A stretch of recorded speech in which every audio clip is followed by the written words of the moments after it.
नमस्कार। 7 महीने होने को आए जब नोटबंदी लागू की गई थी, तो उस वक्त डॉक्टर मनमोहन सिंह ने कहा था कि ये बहुत गलत कदम है। उस वक्त प्रोफेसर अमर्त्य सेन ने भी कहा था कि ये बहुत गलत कदम उठाया गया है। डॉक्टर मनमोहन सिंह ने तो यहां तक कहा था कि इससे हमारी जीडीपी में 2% की गिरावट आएगी, और उनकी बात बिल्कुल सही साबित हुई है।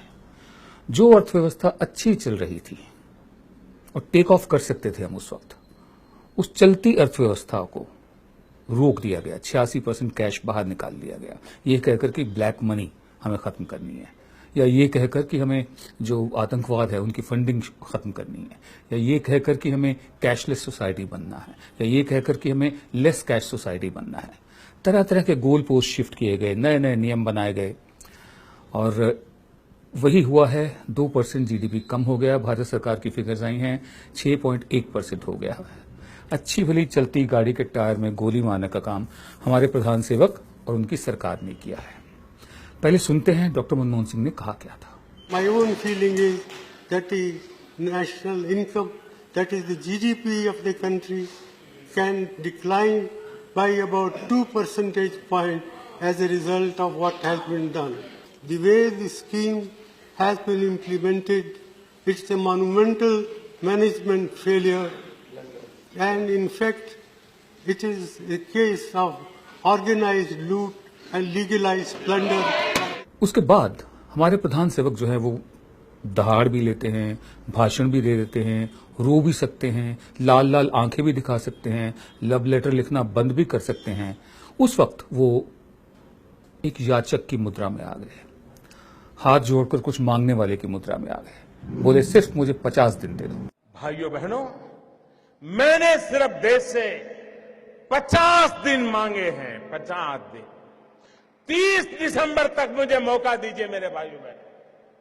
अगर 30 दिसंबर के बाद कोई मेरी कमी रह जाए, कोई मेरी गलती निकल जाए, कोई मेरा गलत इरादा निकल जाए, आप जिस चौराहे में मुझे खड़ा करेंगे, मैं खड़ा होकर के देश जो सजा करेगा वो सजा भुगतने के लिए तैयार हूं। एक साहब है राजेंद्र चतुर्वेदी, उन्होंने कुछ लिखा है, उसके आधार पर मैं आपको बताता हूं वो क्या कह रहे हैं।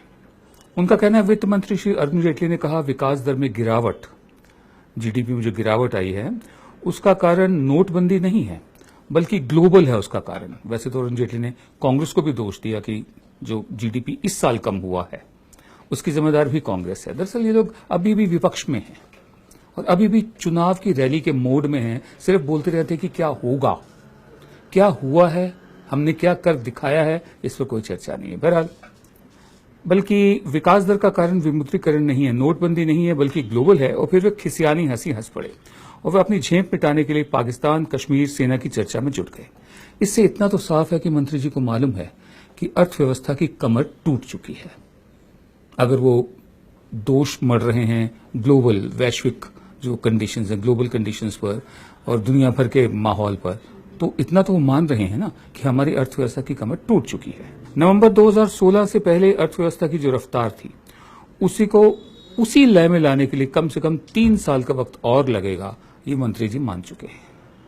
और जीडीपी की कहानी क्या है?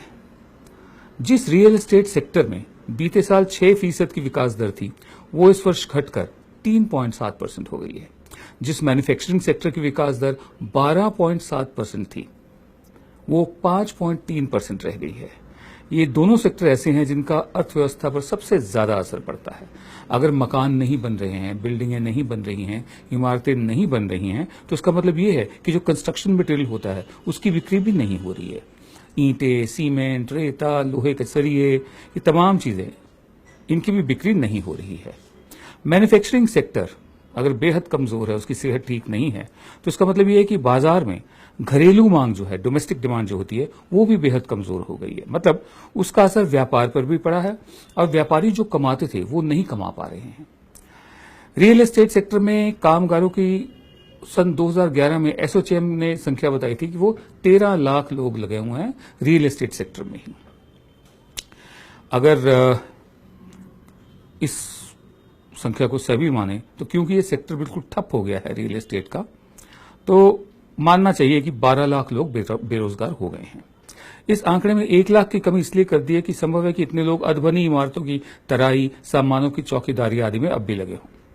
फिर सीमेंट, लोहा आदि भवन निर्माण सामग्री बनाने के काम में लगे बहुत से लोग भी बेरोजगार हुए होंगे। बाकी क्षेत्रों में भी बेरोजगारी बढ़ी है। इस तरह सरकार की एक सनक ने अर्थव्यवस्था का कबाड़ा कर दिया है, लाखों को बेरोजगार कर दिया है, और वो ये बताने की हालत में भी नहीं है कि नोटबंदी से कितना भ्रष्टाचार रुका, कितना कालाधन बाहर आया, कितनी जाली मुद्रा पकड़ी गई। अगर कोई दूरदर्शी सरकार होती तो ये भारतीय अर्थव्यवस्था का स्वर्ण युग हो सकता था। कच्चे तेल की कीमतों में गिरावट के कारण आयात के, इंपोर्ट के बिल में जबरदस्त कमी आई। वो पैसा कहां गया? ये अच्छे दिन हैं। प्रभु, इन अच्छे दिनों से देश की रक्षा करो। ये कहना है राजेंद्र चतुर्वेदी साहब का।